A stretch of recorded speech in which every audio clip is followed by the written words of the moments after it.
Hello, this is Elliot Fineman, CEO of the National Gun Victims Action Council, welcoming you to our bi-weekly show, It's the Gun, Stupid.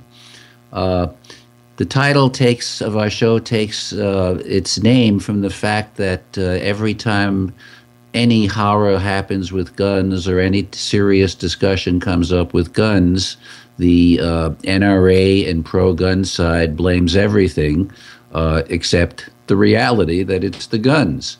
So we're going to keep the focus on that. On this show, we address the hard issues. We don't pull any punches. We call things the way they are. And we've had a specific format for the show, but due to the I don't know what better word to use, cowardice of the pro-gun side, we're going to be changing our format. And joining me to discuss this is our senior editor, Martha Rosenberg. Martha, how are you today? Oh, I'm well, thank you. Hi, Elliot. How are you? I'm good. So just for our listeners to be aware of, the way we've invited guests to the show, Martha has been in charge of inviting the pro-gun guests. As senior editor, she has lots of contacts with people on the pro-gun side and gets a lot of mail from them. I get some, but not as much as Martha. And she ran into a peculiar problem where several pro-gunners who watch the show or who read our blog or both claimed that they took great exception to what we said on whatever the particular issues were, and that they wanted to appear on the show to set the record straight. And they were pretty strident, I think, Martha, in their wanting to appear on the show. At least that's what you shared with me. Is that correct? Yeah, I think so. They were pretty angry and they wanted to set the record straight. So you, as you shared with me, sent them an invitation and said, yep, we'd sure like to have you on the show. And you proposed days and times. This was one of them. And apparently they disappeared. They didn't get back to you. Is that the case? Well, that is the case. We had several different cases. One was a group called Students for Concealed Carry, and their information person is called Kurt Mueller. And they very much objected to something we had written about campus safety, and so we invited them on the show because they were so angry, and then they disappeared into thin air. We also heard from... They didn't respond to your invitation, is my understanding. Right, exactly. In other words, no answer is no answer, you know. Right. And then we also heard from a person related to Senator Jim Tomes, who's an Indiana state senator, and again, he said, you've misrepresented his stances in your Puppet of the Week, and we would like to debate you, and we said yes, and then again, they backed down. And was this the group, the senator that invited me to come down to the monthly meeting, their monthly pro-gun NRA meeting? They had a name for their group. And, dared me to debate, said you wouldn't have the, courage to come down and talk in front of their group. And I cheerfully replied that I'd be delighted to come down and talk to their group with a couple of ground rules. One was that there'd be no guns, at the meeting. And the other was that he would appear on our show as per his request to, set the record straight, because we had identified him as the Puppet of the Week. Do you remember why we called him the NRA Puppet of the Week? It escapes me for the moment. I'm sorry to say that I don't remember. It could have been that he was against gun buybacks, but I'm not even sure. Oh, right. He was violently against gun buybacks. Yes, I remember that. Sorry, Martha, I didn't mean to interrupt. No, that's okay. And so what happened with Senator Tomes, was that once you asked that they would also appear on our radio show and said you would gladly go and speak in Indiana, then they said he was too busy with the legislature to take us up on the offer. In other words, they backed down. Yes, yes. Any others you can share with us? There's many others. The Illinois State Rifle Association for 2 years has ignored our requests to have them debate on our show or any show. Recently, we wrote to Illinois gun owners, and they also ignored us. One fellow, whose name is Sean Sorrentino, and he runs a blog called NC Gun Blog. I think that means North Carolina. He declined, but he, unlike many of them, wrote back and said, "You're crazy. I'll never show up on your show." And it was his contention that we're doing this for the money, and that we wanted him to help us make money on our radio show. Which is, of course. But now I wish we knew how. We'd use that money to plow back into our efforts for working for sane gun laws. But maybe he knows something we don't know. Maybe he should give us the tips on how we can make money on our radio show. Well, anyway, he really believed that we were using him to make money. And then another group, which is a pretty big pro-gun website called Keep and Bear Arms. We wrote to 3 of the people there, one named Alan Gottlieb, who's the president, Joe Tartaro, who's vice president, and Dr. Bill Rogers, who's a founder and director of an affiliated doctors group, and none of them even had the courtesy to say, no, we aren't interested, though I know that they received the emails. And then the Dr. Bill Rogers is an interesting person because he's actually created a group called Doctors for Sensible Gun Laws, and he says that that current gun statistics about all the it being the second leading cause of childhood deaths, for example, gun accidents. He said that these studies lack intellectual honesty, peer review, and statistical analysis, and it's junk science. And so we were really eager to speak to a doctor because there's countless medical groups. I don't think any medical group is for guns, and almost all are against them for obvious reasons. Well, it comes back to a discussion I had with one of the few people from the pro-gun side that did appear on our show earlier, and an earlier show, and their claim was that the claim that there's a gun violence epidemic in America was absolutely false. There was no epidemic, and we were just hysterical and rousing up excuses to have gun control and, of course, gun confiscation. The people on the pro-gun side are so whipped up, at least the 25%, of the NRA members who want zero regulations. They're so whipped up that if the regulation was to say, I love my gun every morning, their response would be, we're not doing it because it means you're taking our guns away. But that's a subject for maybe we'll talk about later. What I wanted to say is this, that the typical format of our show has been to, in the opening section, Martha, you and I talk typically about some news items or some issues that have come up in the news over the last week or two. That follows a 30-minute that is followed by a 30-minute interview with somebody who is on the side of a pro-public safety, sane gun laws, whatever you want to call it, but someone who wants to have reasonable and sensible gun laws. Also, they may be a victim, somebody who's been actually lost a loved one to gun violence.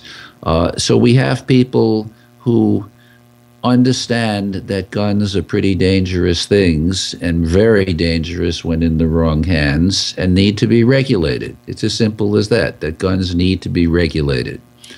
And then for the other side, we've invited a pro-gun person who has very strong opinions that claim that guns should not be regulated, that any regulation essentially is violates their Second Amendment right. It's unconstitutional. That we, on our side, looking for sane regulations, are trying to take their guns away. That anything that's said to, on our side, that no, we're not trying to take your guns away, we just want sane regulations, is an utter lie. And but we have them on because we want to explore their, hear what they have to say, give them a voice. The one difference is when they come on our show, is we don't accept their bullshit, if you'll pardon my language. In other words, when they advance their propositions or their statistics or their false numbers or their, mysterious claims, I call them on that because I happen to know all of this information. And one of my things that I always say when I give a talk, I always say that there is not one rational argument that can be offered to support sane gun laws. Not one. Nor is there one rational argument that can support the stopping or prevention of gun laws that we would like to have. And I then say to the audience, but maybe you think you have one. So let me hear it at the end, and the reality is there's not one. There's not one. And I think what the pro-gun people have discovered, who've either come on the show or watched our show or read your responses, on our blogs or some of the things I've written, is that they're not going to get away with it.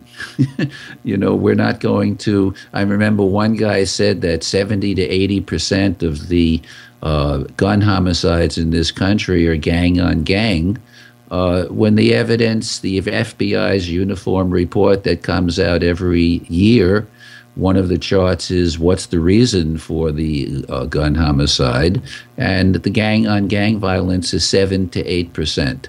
But nonetheless, most of the people on the pro-gun side will cite 70 to 80%, but they're not going to cite it here.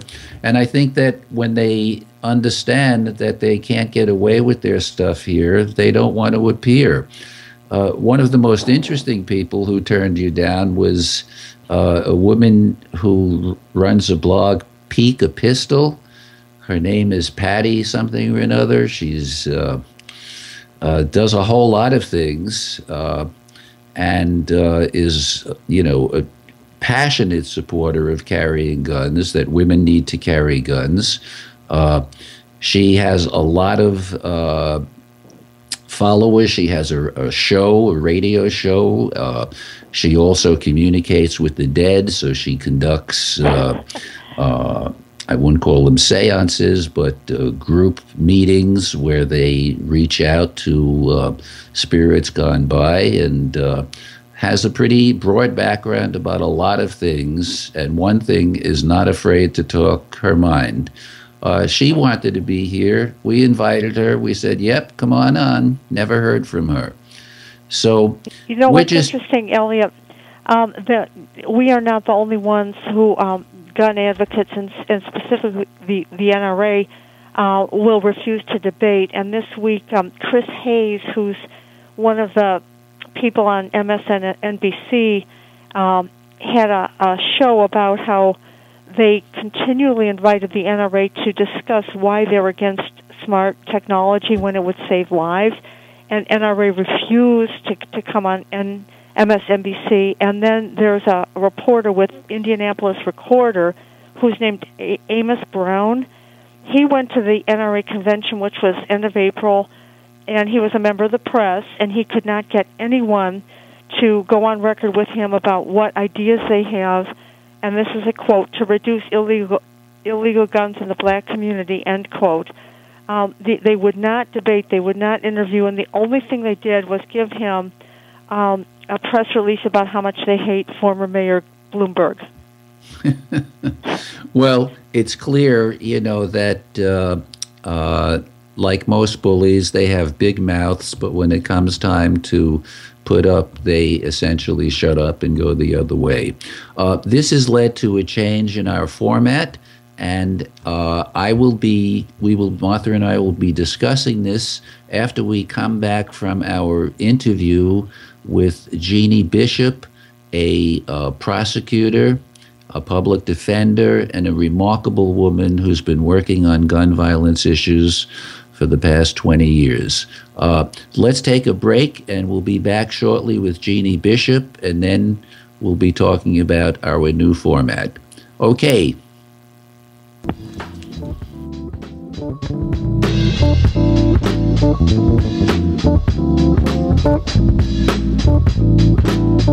On the next episode of Recipes for Disaster. So we've got our neighbor Paul coming over tonight for a barbecue, which is why I prepared a delicious lemon rosemary steak marinade from my special collection of old family recipes. To make sure the steaks are extra, extra, extra tender, I left them marinating out on the counter overnight, just like Nana used to.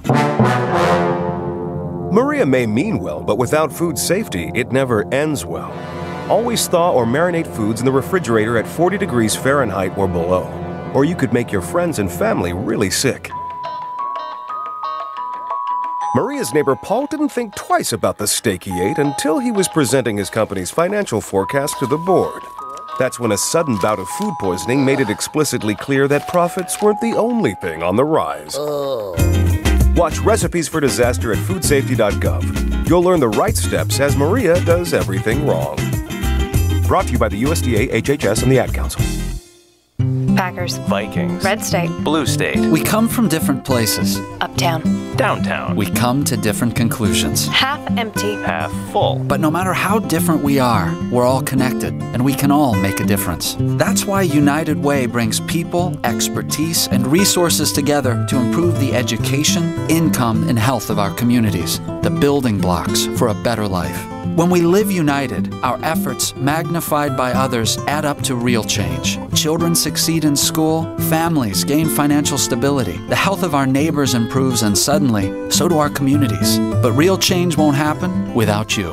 Live united. So let's look beyond our differences. Live united. One by one, let's make a difference. Let's reach out a hand to one and influence the condition of all. Live united. Give, advocate, volunteer. Live United. Sign up today at liveunited.org. Brought to you by United Way and the Ad Council.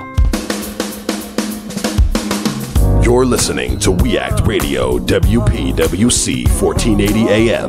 Visit us online at weactradio.com.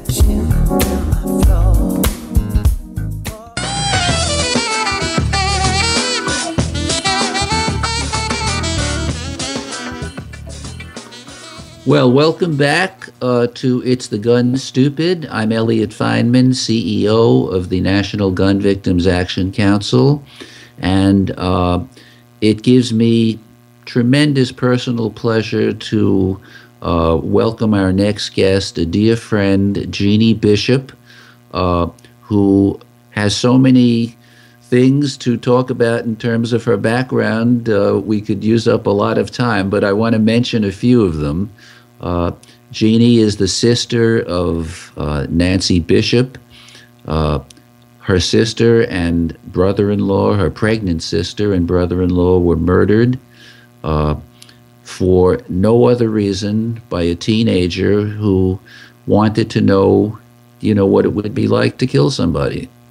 So when she recovered from that, and recovered's not really the right word, you just move forward at a certain time. She's dedicated her life. She's a prominent advocate for gun violence prevention, the abolition of the death penalty. She works to exonerate the innocent, and is very faith-oriented, and talks about the role of faith in the debate over executions. On top of all of that, she's a public defender for the indigent in Cook County. Jeannie, Hi, how are you today? I'm wonderful. Thanks, Elliot.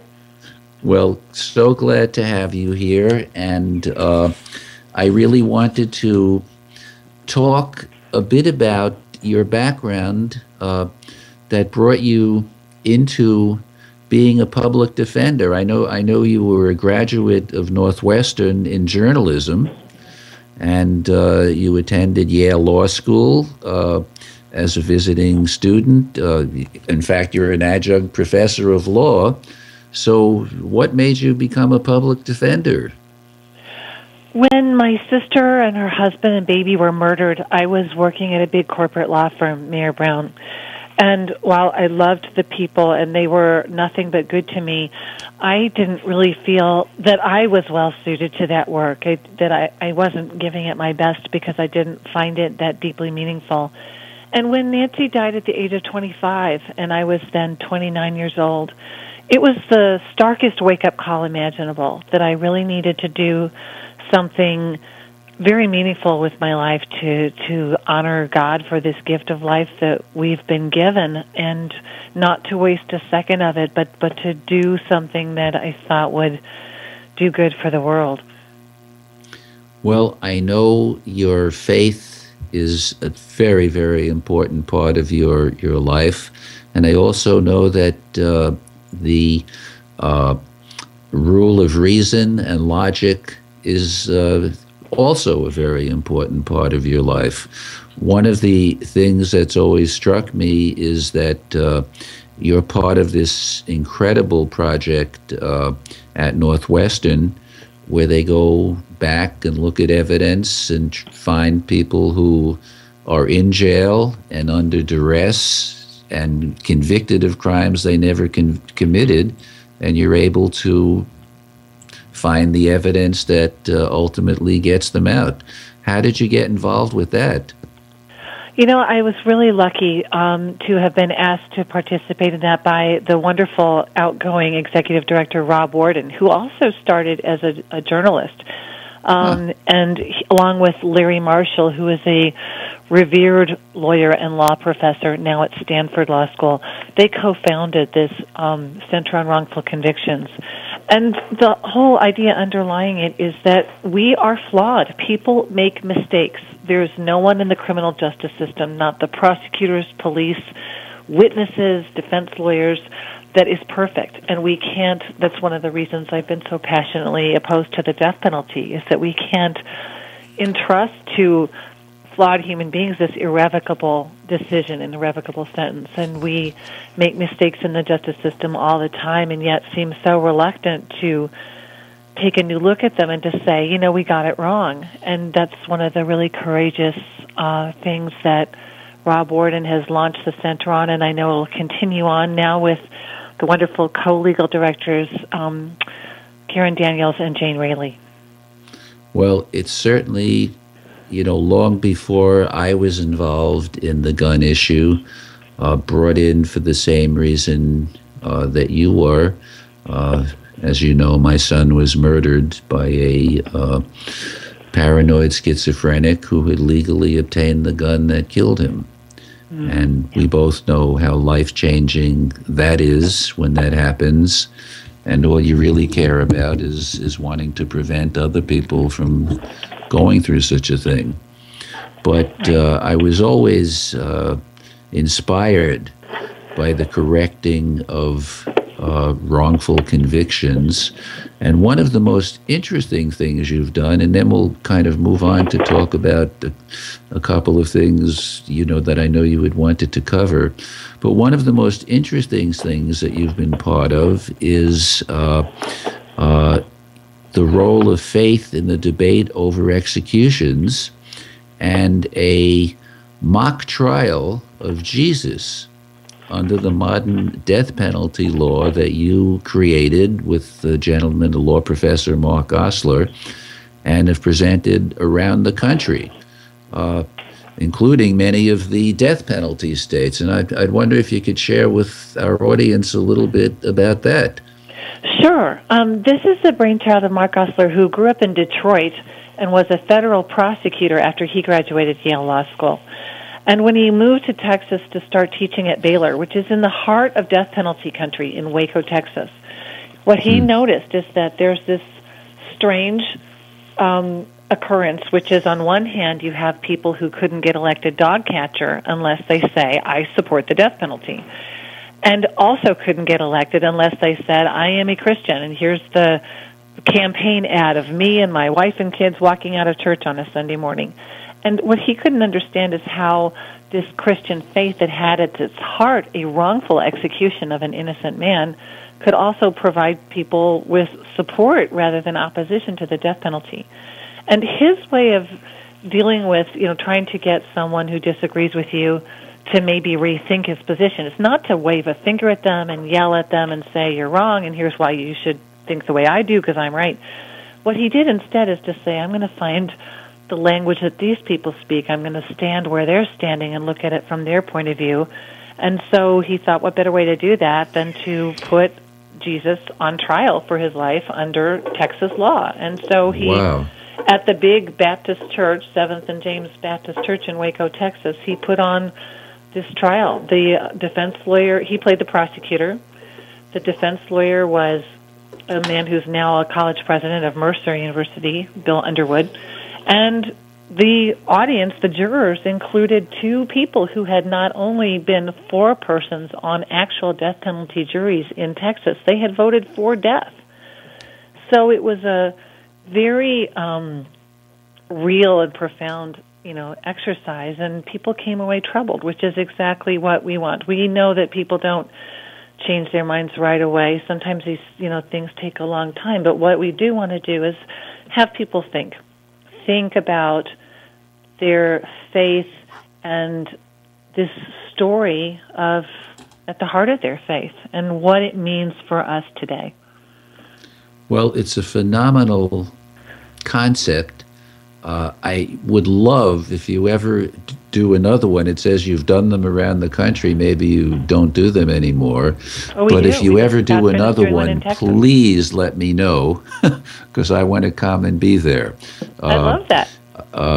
I can't imagine that this would not have a profound effect on people's thinking, feelings, and so on to witness this.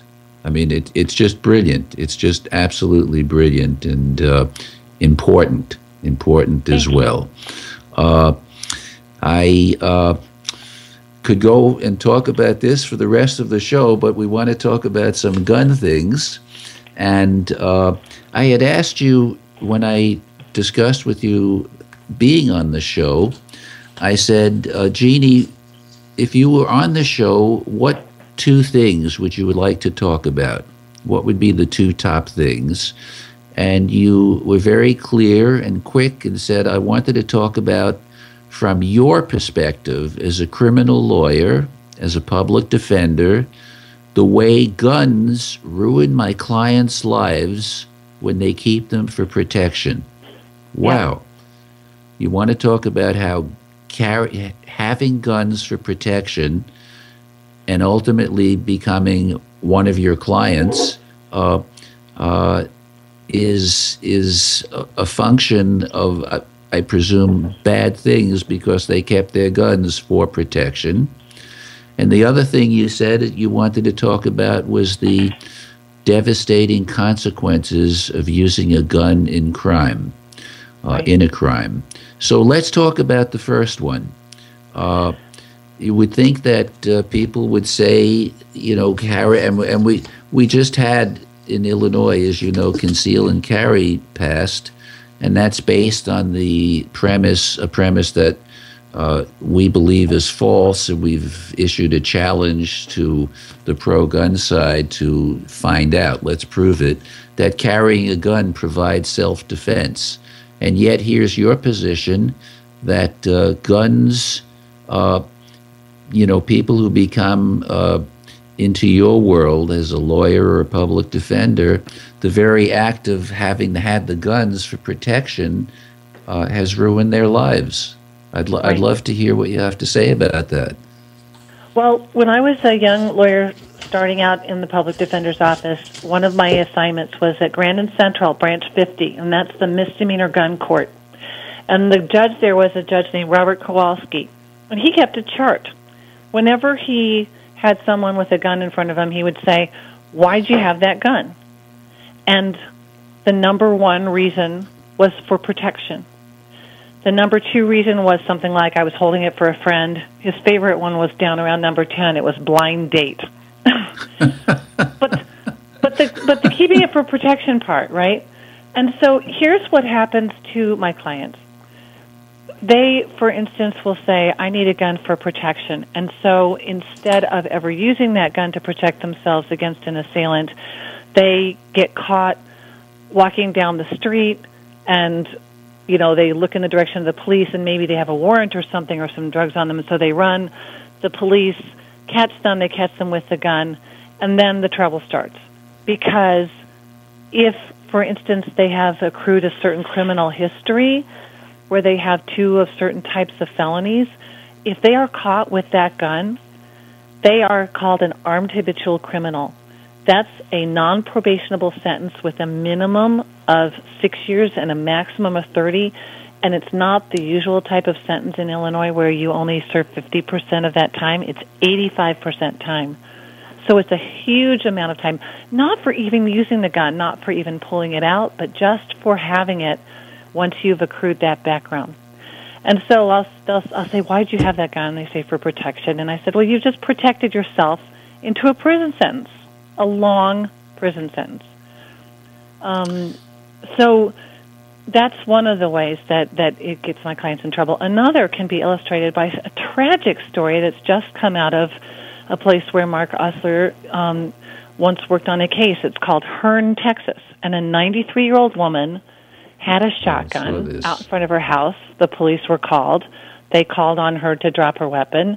She didn't. And I'm sure that, you know, part of the police's training may have been that if somebody has this lethal weapon and they're not giving it up and they're refusing orders of the police, you're allowed to use force to, you know, remove the threat to you. And this woman was killed, this 93-year-old woman with a shotgun. And I thought about it. I don't know that much about the facts of the case, but I assume that the only reason why a 93-year-old woman in Hearn, Texas would have a gun is, again, for protection, for her protection. And now this woman is dead. The police officer has been relieved of his duties. The whole town is in uproar. It's just a terrible tragedy for everyone.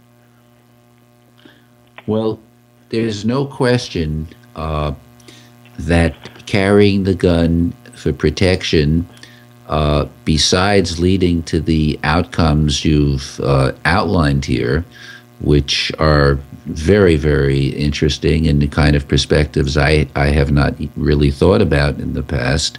The reality is that carrying a gun in public does not provide self-defense. If in fact it did provide self-defense, then no police officers would ever be killed. The reality is that the element of surprise always defeats the gun carrier. And I had an interesting, this, by the way, is the challenge. We've said that we believe passionately and logically that the element of that the carrying a gun in public does not provide self-defense. You, the people on the pro-gun side, believe just the opposite. So instead of arguing, let's find out. Let's put some conceal and carriers, people who've had no training, because in some states you don't need any training, people who've had what Illinois is requiring, which is 16 hours of training. Maybe they had them recently, the training recently. Maybe they had the training, will have had the training a year or two ago. Let's see how they protect themselves. And let's have a group of people who are real gun aficionados. Maybe they go to the range every day. They are skilled and, carry their guns with them.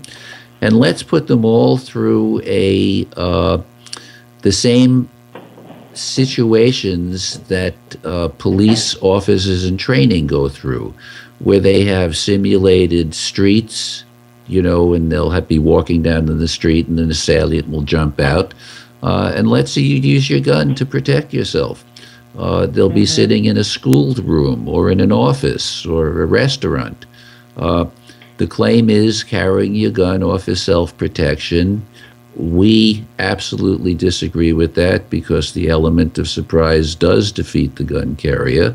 But we're willing to bet 50 grand, that we're right. And, how about taking the bet? Well, the Illinois Rifle Association wouldn't go near that bet because they know we're right.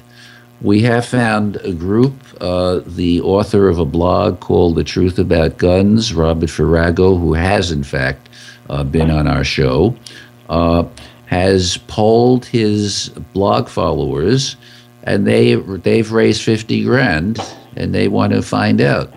So we're in the process of trying to find a police or official facility, to find out. But the big point is that carrying the gun does not offer protection, and it can cause horrendous trouble, such as you've described. I just one last quick thing on this. I just gave a talk at Columbia University here in Chicago, and one of the young women in the class said that she was very concerned because her boyfriend, who these are inner city young people, had just gotten a gun for self-defense, for protection. And I said, could he go back and ask him if he can give you a single example of where carrying a gun saved somebody, where carrying a gun was for protection, and call me back. Wow. And she called me back, and there wasn't one. All the gun use was for, offense, for, either a drive-by shooting or somebody acted, they looked at you the wrong way or they said the wrong thing, but there was not one. And I said, well, ask your boyfriend why he really wants the gun. So there you go. Right. Well, Jeannie, let me ask you about the other thing, and that is, I think you've hinted around it or talked about it, the devastating consequences of using a gun in a crime. Right. And, you're the defender, so please let's hear your comments. If one of my clients goes into a store and uses any other kind of, weapon except a gun to do an armed robbery, there's one set of penalties that apply. If he uses a gun, however, there's this gun add-on. You get an extra 15 years in prison for just using the gun and not even firing it. Nobody gets hurt. Nobody has a scratch, but the gun is just used. It's pulled out in some way in the robbery. If you fire that gun and hit someone but don't kill them, it's a 20-year add-on. If you fire that gun and hit someone, wound or kill someone, it's a 25-year add-on. So a client of mine who's a young guy, 19 years old, maybe never been in trouble, decides that he's going to take his gun out to do a robbery, is all of a sudden looking at a minimum of 21 years in prison. That's 6 years for the armed robbery plus 15 for the gun. The sentencing range normally for an armed robbery, again, where it's just a firearm, nobody gets hurt, 21 to 45 years. Wow. When I tell this to my clients and their mothers, they look at me like it can't be true. It's so shocking to them that they're looking at that amount of time just for having this stupid gun. Some of them say, well, it wasn't loaded or didn't really work or I wasn't really going to use it. And I say, your victims don't know that. When your victim is staring at the barrel of a gun, that person thinks, I'm going to die. I'm never going to see my children again. Someone else is going to raise them. They're going to grow up without the love and protection or guidance of a father because I'm going to die. So the law does take it very seriously, as it should, and it's just another reason why having a gun, using a gun, is a terrible idea. And I just want to go back to what you said for a second about that last topic about not being able to respond in time if you did have a gun. Once I gave a talk at my church, I think, or the Winnetka Public Library maybe, and about my sister's murder, and talking about how they had gone back to their home and walked through the front door, and this young man, this killer was waiting for them with a gun pulled, this .357 Magnum.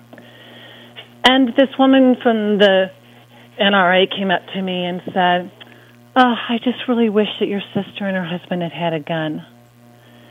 And I said, "Oh, what would they have done if they'd had a gun?" "Excuse me, Mr. Killer, wait a second while I reach into my pocket or into my purse or get out from my desk drawer this gun that I have." The minute they walked in the door, the gun was pointed at them. It wouldn't have made one bit of difference if they'd had a gun. Well, that's the point. A story that I always use, which is a little different but pretty much the same genre, if you will, is the people who talk about having guns at home for self-defense. And I remind them of Truman Capote's vivid, novel In Cold Blood, where the Hendersons, all four of them, had multiple guns and were real good with them. They used them all the time. They were terrific shots. And they really, were comfortable using guns for whatever situation arose. And yet, when the lone killer came in, the element of surprise trumped everything. They never got a single gun. They never fired a shot. They were all murdered, ultimately. And their guns provided zero defense. Maybe guard dogs would have made a difference. Maybe electronic monitoring. Like the services that ring. If there's an intrusion or break-in into your home. But the guns were worthless. The element of surprise is always what triumphs. One thing that occurs to me, Jeannie, is you just shared these penalties, and I certainly never knew about them, these add-ons when a gun's involved. Question one, is this peculiar to Illinois, or is this a national thing, state? But does every state have something like this? It's a state law, and I'm sure that different states have different laws. I'm not sure, Elliot, how many other states might have similar laws, but I can tell you that the constitutionality of this law was actually challenged in the state of Illinois, and it was recently upheld, that it is absolutely constitutional for the state legislature to say, we abhor gun violence so much that we are going to make it very, very painful if you use a gun in your crime.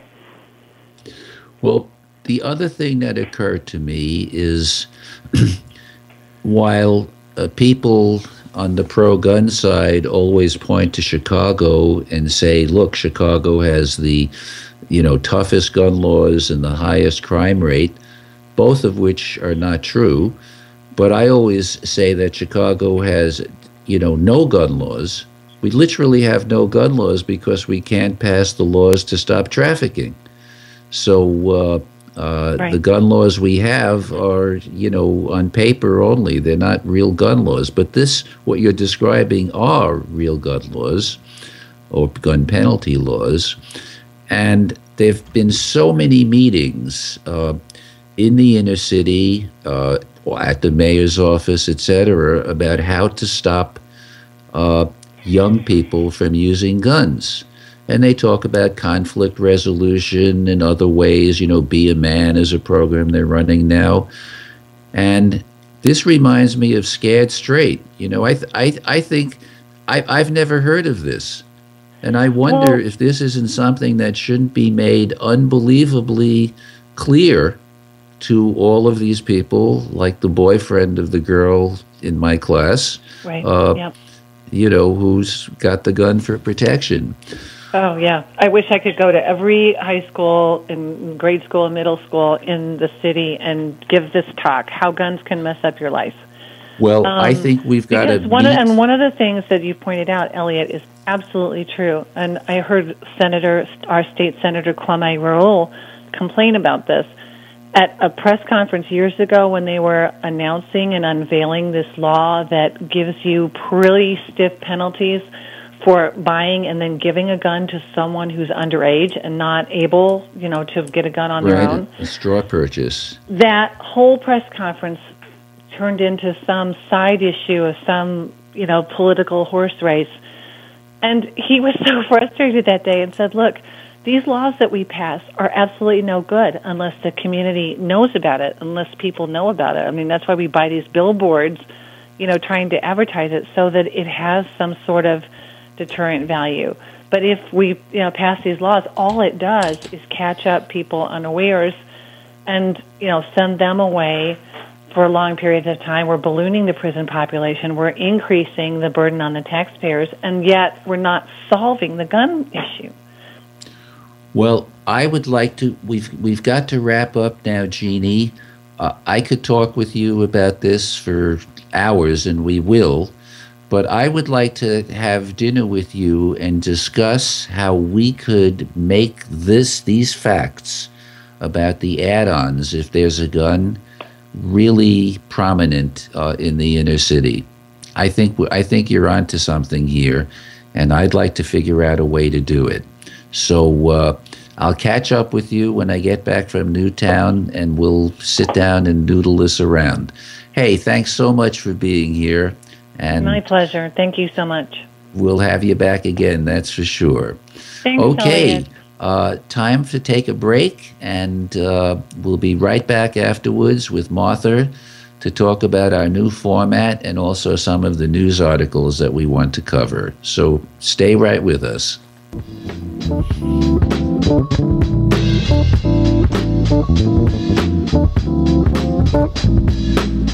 Today might be the day I drop out of school. Today could be the last day I try. My parents alone can't stop me. My friends can't even stop me. But you might be able to. With United Way, you could tutor me, be my mentor, or volunteer to just read with me.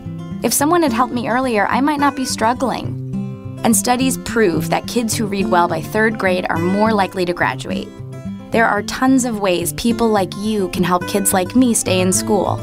And United Way is calling for you to be one of them. Because it takes 12 years to create a graduate. It takes about the same time to create a dropout. And the difference between me becoming one or the other could be you. Make me a success, not a statistic. Take the pledge to volunteer now at unitedway.org. Brought to you by United Way and the Ad Council. Let me tell you who to blame.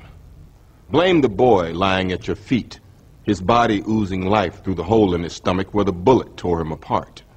Blame him for challenging you, for not looking away and for not backing down when you pulled out the gun.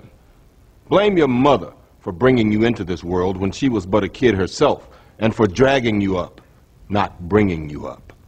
Blame society for not giving you hope. Blame your father for not being there, the man who looked after himself instead of looking after you. Blame the gun in your hand for making you a target, for making you more likely to be picked on.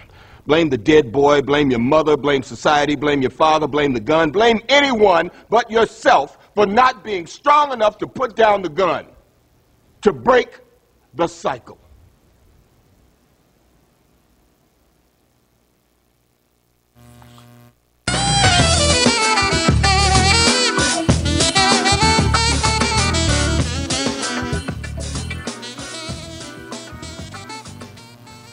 Well, welcome back to It's the Gun Stupid.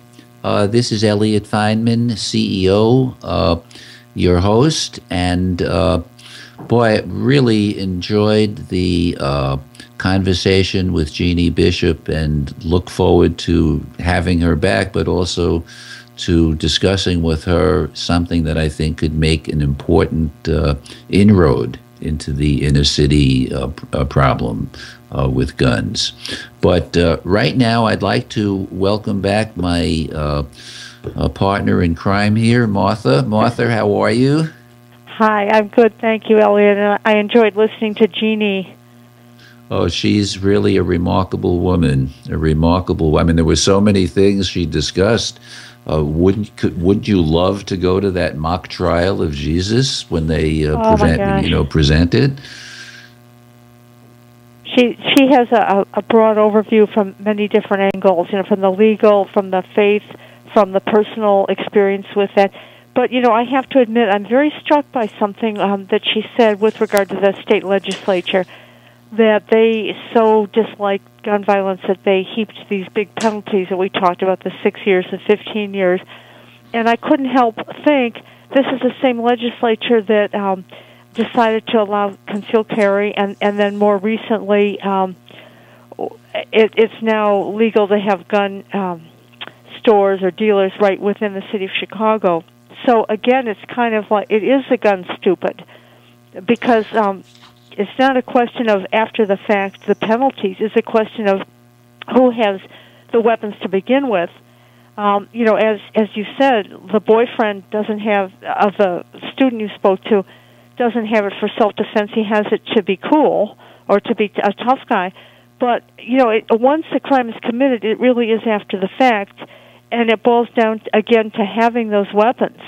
We saw recently, we see pretty frequently in China, the terrorists attacking people with knives, and it is true that some die, but compared with who would die if they were terrorists with military-style weapons, it is the guns. Oh, there's no question about it.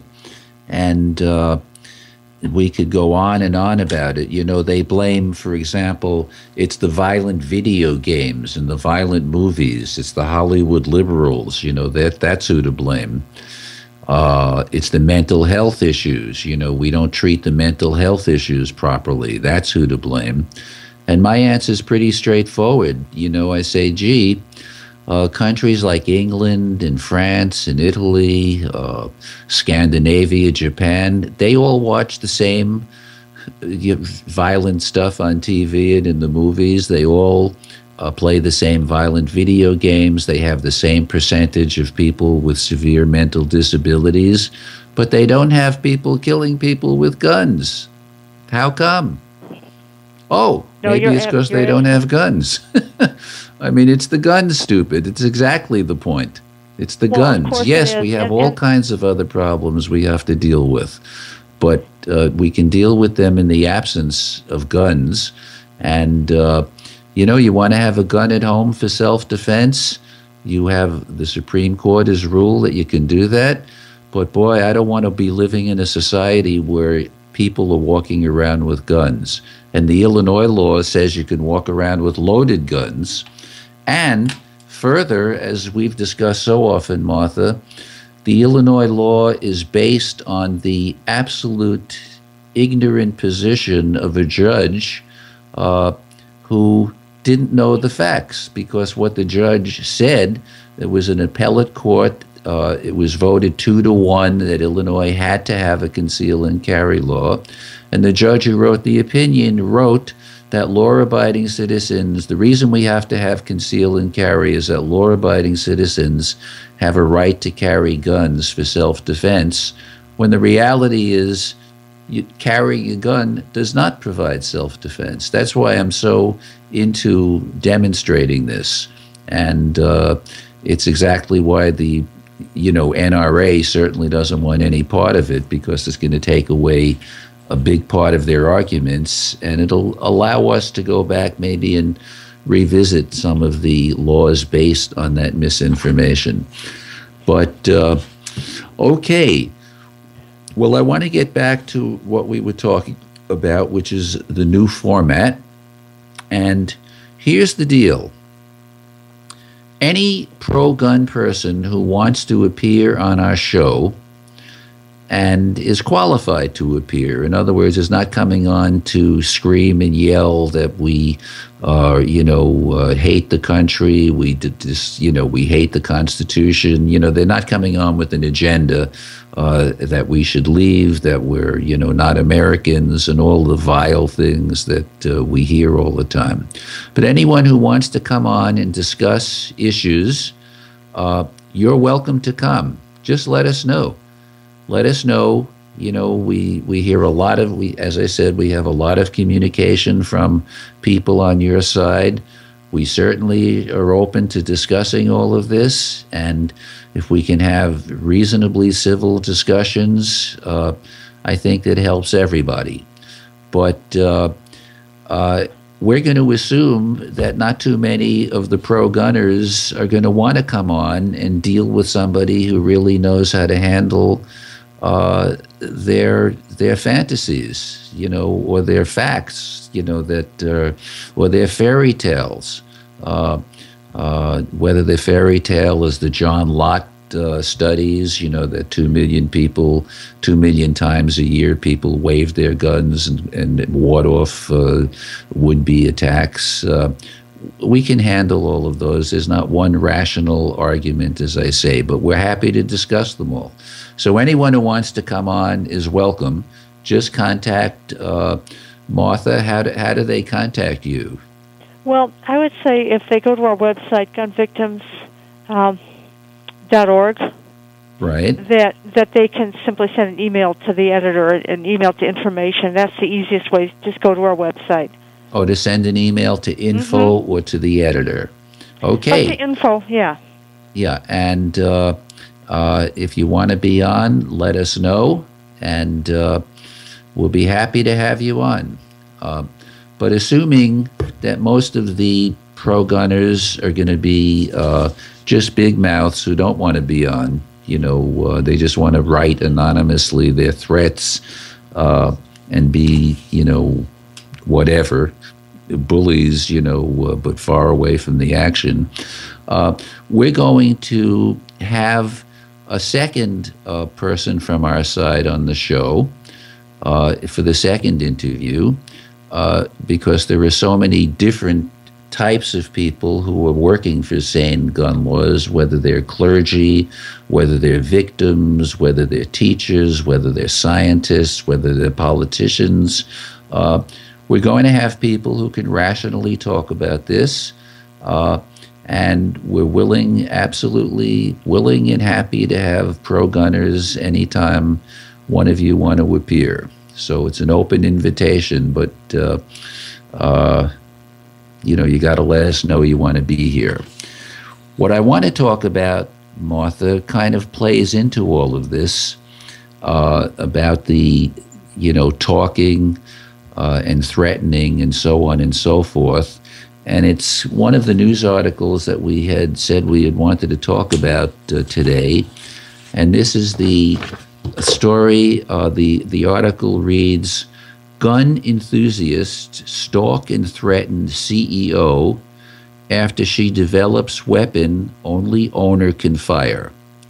And a woman, Belinda Padilla, who's the president and CEO of the U.S. division of firearm manufacturer Armitex, said she has been stalked and threatened by gun enthusiasts as he's tried to bring a safer handgun to the market. As quick background, one of the things our side has always fought for is to have guns that are what we call smart guns, that only fire if the owner's fingerprint matches the trigger. There's been various forms of doing it, various forms of solving it, but the bottom line is the technology is here now. The NRA always used to scream and yell, the technology is not good enough, which was another one of their red herrings, but I'm not going to go talk about that right now. But they always used to scream that the technology is not there. Well, the technology is here now.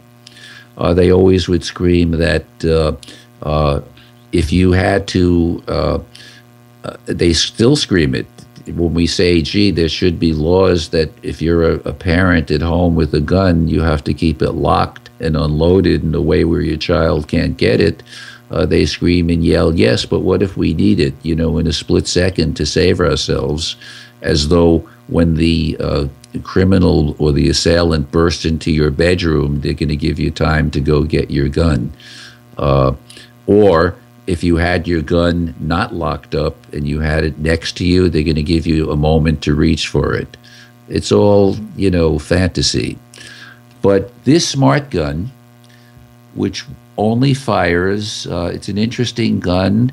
You wear it works by radio frequency. I guess you wear a watch, and the watch has to be near the gun in order for the gun to fire. It's foolproof. It is something I can tell you that each year 800 children, 19 years and younger, commit suicide with their parents' gun or a relative's gun.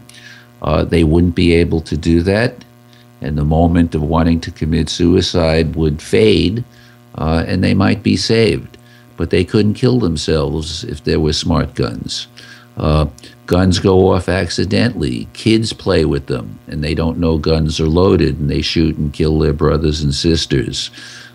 Every child and adult that was murdered in Newtown would be alive today if the mother of the killer, whose guns the killer stole to commit these atrocities, if those guns had smart triggers, all of those children would be alive today, and the adults.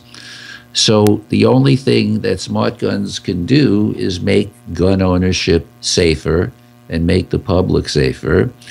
And there's probably no more contentious issue that the pro-gunners and NRA are completely opposed to than smart guns.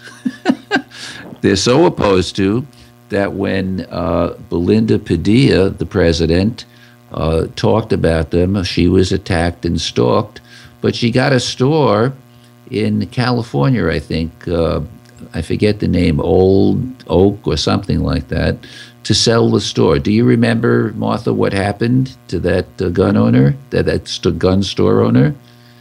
No, I don't remember that part of the story. I did see a great quote from her where she said, all we're doing is providing extra levels of safety to your individual right to bear arms. Right. It's like it makes no sense, the backlash that she's produced. She is on their side. Well, the backlash is unbelievably almost violent. I mean, this is almost, like a fight to the death. And the two arguments against the smart gun are, one, this will lead to confiscation, because if the government regulates what kind of design the gun has, meaning a smart trigger, that's the first step, to the government taking your guns away. So that's always the first resistance to any sane gun law, that if you pass this law, that means ultimately you'll pass another and another and another, and pretty soon the government will take our guns away. And I've talked about confiscation often on the show, pointing out that the government could take your guns away at any time. They don't have to know who has a gun. The government you fear is going to take your guns away would simply pass a law. No one can have a gun, and if you had one in 60 days, horrible things would happen in terms of jail time and money. The government doesn't have to know who a single person is that has a gun to take them away, and yet we can't pass a single sane gun law. We can't even stop cop killer bullets. These are bullets that are designed to pierce policemen's bulletproof vests. We can't stop those from being sold because it means if you pass any regulation that the government is going to take your guns away. It's just madness. And in the opening segment, you talked about the NRA wouldn't talk to MSNBC, and they wouldn't talk to the African American journalist, and it was about the smart gun. And then another dealer, I believe in the videos you had sent me, another dealer in Delaware, I think it was Delaware, either Delaware or Maryland, said that they're going to sell a smart gun. Did you view that video, Martha? No, I didn't see the video, but I did see the news headline on that. Yes. What do you recall in the headline? Well, you know, everywhere that I've read about the smart gun proposition, you're seeing a very, very strong NRA backlash. You know, which obviously questions whether they really are against accidents, suicides, domestic violence, and crime guns, because that's exactly what would be stopped. And I think it's very interesting also to note that the Boston bomber did have a gun and did kill someone, even though he was a bomber. And his gun was, again, a straw purchase from Cabela's in Scarborough, Maine. If that gun, you know, it would have had a smart technology, it wouldn't have been given to a criminal and then given to the Boston bomber. You know, so there's just a clear example. Well, another thing in that example, Martha, is that the person that the bomber killed was a policeman. Right, exactly. An armed policeman, an armed MIT policeman, who the bomber just killed in an instant because of the element of surprise. The policeman's gun was never taken out. The policeman never had could never defend himself, because you can't defend against the element of surprise. Flash. Right. And I'm going to pick up the quick 50 grand for our organization when we prove it, with a fair, agreed-upon test that shows carrying a gun does not provide self-defense. What I remember of the story, because I watched it, the second person, because the bottom line of it is this smart gun exists and you can't buy it. You can't buy it because nobody will sell it to you. And the two stores that try to make this gun available to the public, in other words, to sell it, were so brutalized, attacked in every possible way, threatened in every way, their families, their stores, their own beings, if they dared to sell this smart gun, because this was playing into the hands of the gun grabbers. That's what we're called, the people who want to protect the public safety by having sane gun laws. That's not who we are. We're the gun grabbers with the secret agenda to take your guns away. But they became frightened. And the guy in Maryland with the video is this big burly guy with tattoos, the typical kind of profile you'd imagine of vociferous gun owners. Well, this is a guy who has a store selling them. And he made a big argument with MSNBC that the reason he wants to sell the smart gun is that there are people who are on the fence. They're a little nervous about buying guns. They're not sure they're safe. They have, issues with them. But if they could buy a smart gun, that would increase gun owners. And he thought everyone should be around, part of it. But the bottom line was he was so attacked and frightened, ultimately, that 2 days later he put out a video, a mea culpa video. I didn't mean to do it. It's a funny kind of video. He says, I'm drunk, but I want to explain myself. And sitting right next to him is a big bottle of whiskey. And behind him was all these AK-47s or semi-automatics that he sells. And he said, I thought it was a good idea, but I was wrong, and please accept my apology, And at one point he does get angry and says anybody who comes to his store to try to punish him, they'll, get theirs, and he pulls one of his semi-automatics out. But the point is that here's something that can only save lives. It can only save lives, and the NRA and the pro-gunners and the gun owners of America, everyone's violently against it.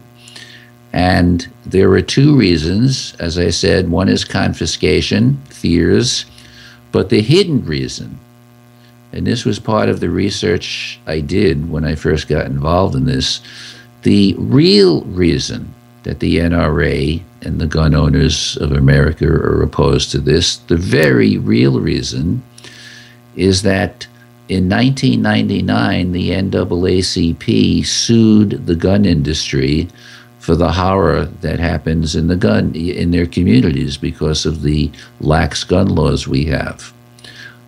It's a suit they would lose not on the merits, but because the judge ruled that they as an organization did not have standing to bring the suit, that the suit had to be brought by victims, not by an organization representing victims. But as part of that suit, they had an expert witness. And the expert witness did enormous research about the gun industry, and so diligent and so well researched that the judge commended on the record, the expertise that had been shown with this research. And it turned out that the gun industry, each year, 25% of the gun industry sales goes to criminals. 25%. In fact, we have somebody who's an advisor to us who's worked at the ATF for 30 years and said, Elliot, the figure's closer to 30%. So 25% to 30% of the gun industry's market goes to criminals, and guess who'd have a lot of trouble buying guns if you had smart guns? Criminals. No, you're absolutely right, Elliot. And the irony that they do play both sides of the fence. Many people say that the gun lobby and the NRA are terrorists. They actually are terrorists because they're arming the criminals. But the marketing plan is, you law-abiding person have to get a firearm because all the criminals have them, while they're making sure that that's the case. Yes. Nobody ever said these weren't clever devils, because they are. They're very clever at their marketing. They're very clever, with the things they do. The one thing they can't be too clever about is that we have the numbers on our side. And I'm going to talk about that, in our closing section. There's 100 million of us. There's about 1 million of them, 100 million of us who want sane gun laws. There's about 1 million of them who want no gun laws. And here's a flash. I know who's going to win a battle between 100 million and 1 million. Elliot, we just have to do some things to get organized. Yes, Martha? Well, one more point on this is that we see over the years how anyone who is a gun a person, but they're more moderate, the gun lobby and NRA will just shoot their own. And this guy that we're talking about was named Andy Raymond in Maryland. He was owner of Engage Armament in suburban Maryland. And so, to turn around and attack him, he received death threats, and so did the lady that we talked about earlier, Belinda, I think her name was. Yes. And, so whenever, so this scares people who may be gun moderates into silence. And there's so many examples of this.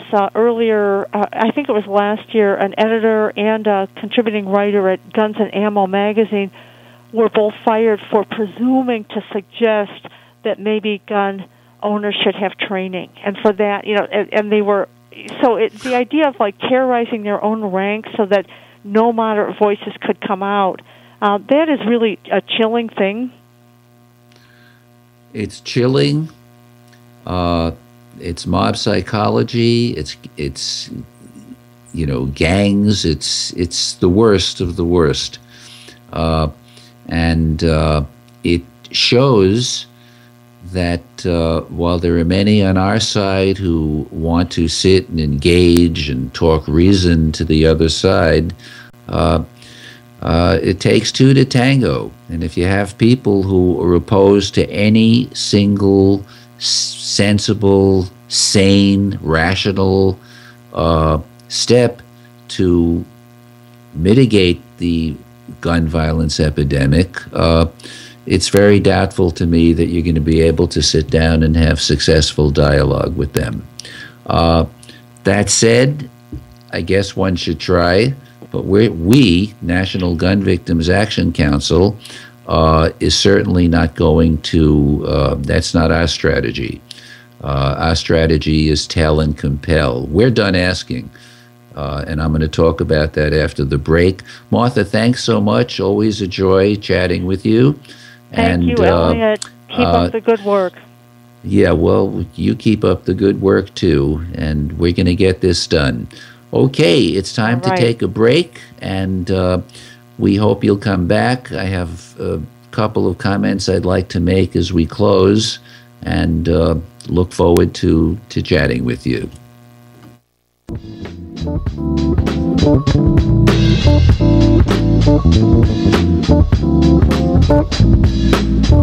On the next episode of Recipes for Disaster. So we've got our neighbor Paul coming over tonight for a barbecue, which is why I prepared a delicious lemon rosemary steak marinade from my special collection of old family recipes. To make sure the steaks are extra tender, I left them marinating out on the counter overnight, just like Nana used to.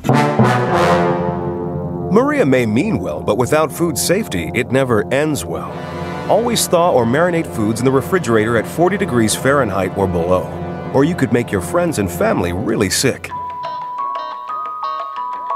Maria's neighbor Paul didn't think twice about the steak he ate until he was presenting his company's financial forecast to the board. That's when a sudden bout of food poisoning made it explicitly clear that profits weren't the only thing on the rise. Watch Recipes for Disaster at foodsafety.gov. You'll learn the right steps as Maria does everything wrong. Brought to you by the USDA, HHS, and the Ad Council. You're listening to We Act Radio, WPWC 1480 AM. Visit us online at weactradio.com.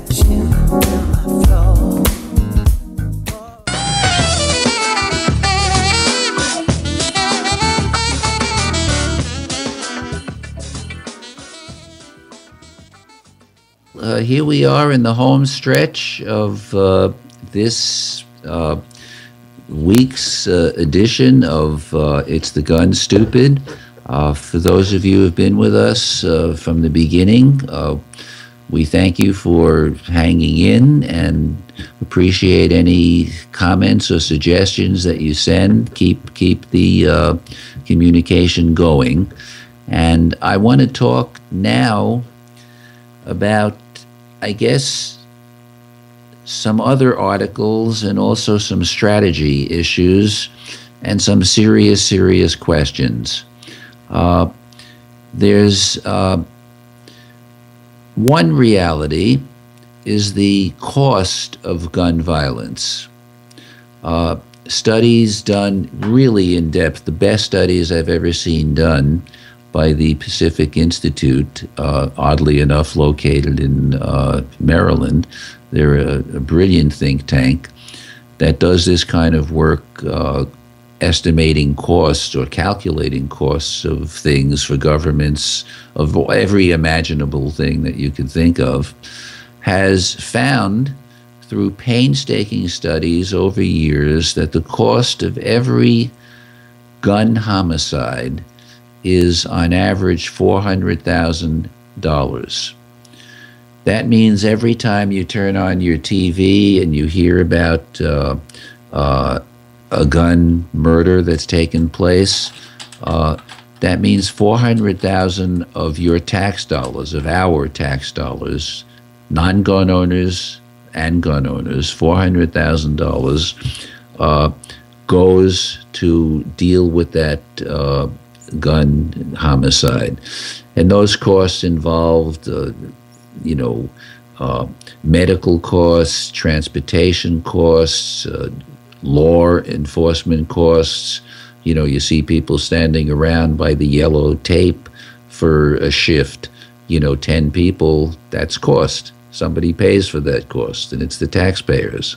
Of course, there's the cost of investigations, trial, incarceration. There's the cost of lost earnings and taxes that aren't paid by people who have either been murdered or are now incapacitated. The upshot of the whole thing is every gun homicide costs on average $400,000. And my position is that I, as a non-gun owner, should not pay a single penny of that cost. You're a gun owner. Part of the reality is that your guns and the guns that you want people to have are the ones causing gun violence. That's logical, yes. Without guns, there wouldn't be gun homicides. And the immediate reaction from the gun crowd is, there'd be other homicides. People would get killed with knives and baseball bats, etc. Yeah, they might, but there wouldn't be any gun homicides if there weren't guns. That's a fact of logic. So the point is, now that we're going to have conceal and carry in Illinois, and the records are absolutely clear, the data's in, it's no longer a subject of discussion. Where more people carry guns, there are more gun homicides, and there's more gun violence. Yes, John Lott's fantasy and fiction of more guns equal less crime is just that, a fantasy and fiction. And if he ever has the courage to come on our show, we'll spend a lot of time going over his fantasy. But putting that to the side for the moment, the reality is that guns should carry insurance. The real model for guns is an automobile model. Every gun should be registered. Every gun owner should be licensed. Every gun should carry insurance, and the insurance should be a function of how lethal the gun is. If it's a six-shooter, maybe you have to carry $400,000 of insurance. If it's a semi-automatic that shoots 30 or 40 bullets a minute, maybe you have to carry $25 million of insurance. I also believe when insurance companies in the past tried to offer insurance, they were violently, again, attacked by the attack dogs at the NRA and the NRA membership that were told that no one will do business with you at MetLife or whatever companies were going to offer insurance if you offer gun insurance. So that was immediately pulled. I don't believe that insurance companies should offer the insurance. I think that the right way to do this would be for the government or the state or the city or whatever government entity is to self-insure. They do it for medical costs. They do it for other types of costs. If they self-insure, they would turn a cost center, which is the $400,000 per gun homicide, and that doesn't even take into account the cost of gun assaults where someone survives. That's a huge number as well. Instead of that being a cost the taxpayers paid, it would be a cost that the gun owners paid, just as I don't pay for the car damage. If I'm not a driver, my money doesn't go to pay for the damage of cars, car accidents. So the point is that the gun owners would pay the premiums. The state would be the insurer. The state would get rid of a cost center and replace it with a profit center, because just like the insurance companies make a few bucks not a few bucks, quite a few bucks on the insurance they sell. The states and governments would make money on the insurance they sold for the guns. To give you a feel for it, looking at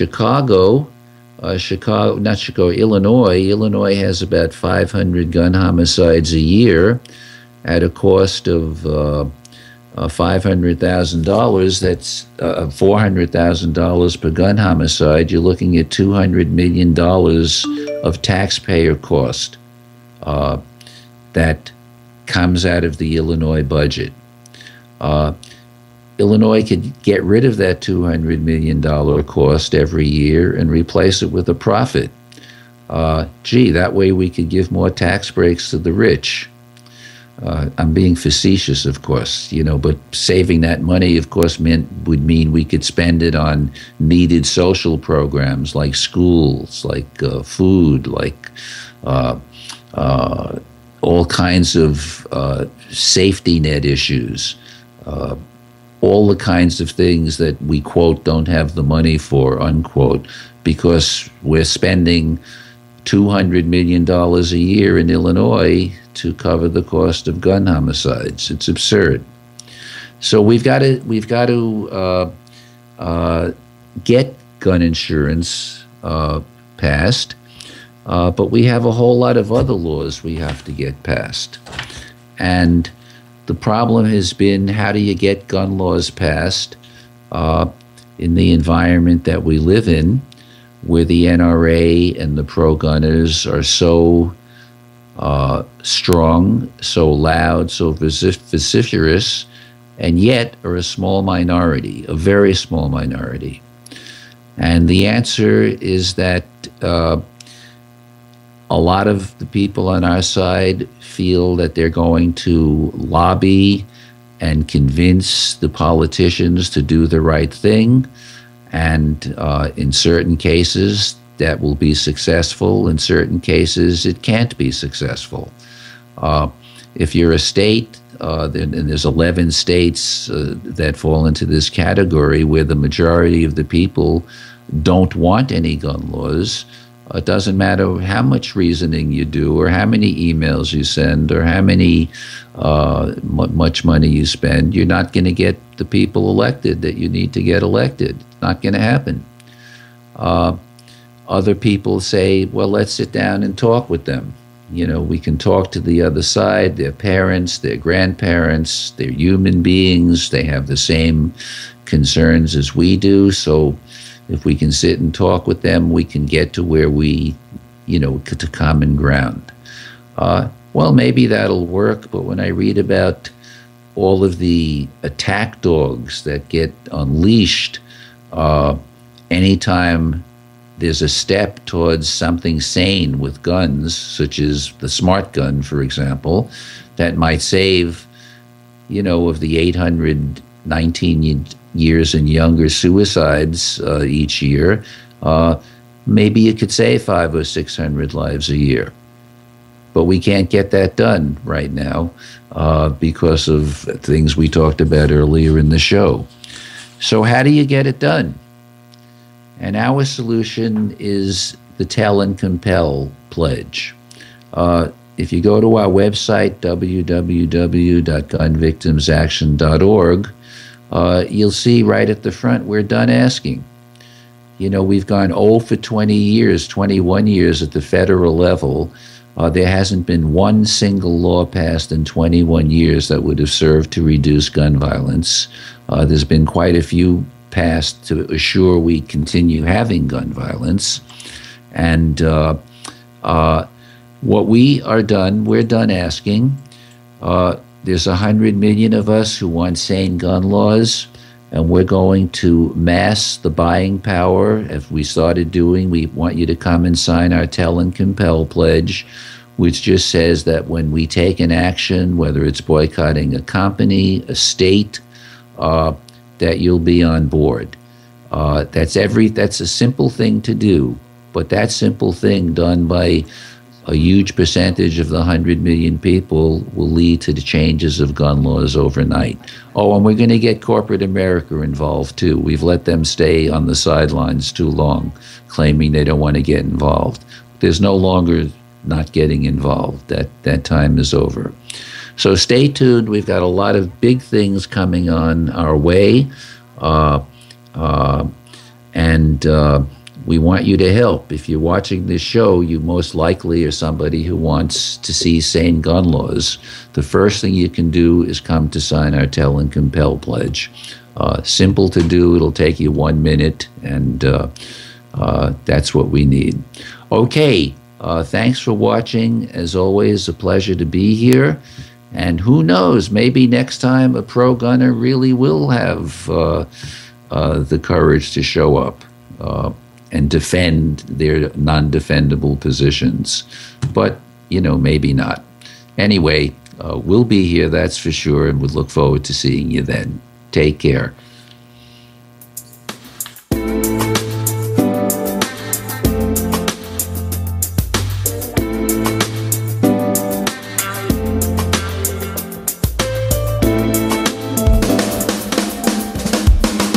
You're listening to We Act Radio, WPWC 1480 AM. Visit us online at weactradio.com.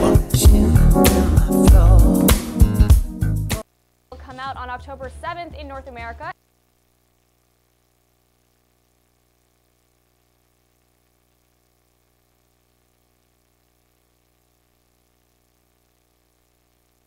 Of the Majority Report by Sam Steeder. To support the show and get another 15 minutes of daily program, go to majority.fm, please. The Majority Report with Sam Steeder. It's time to look in the mirror, America. Do you like what you see? Why keep referring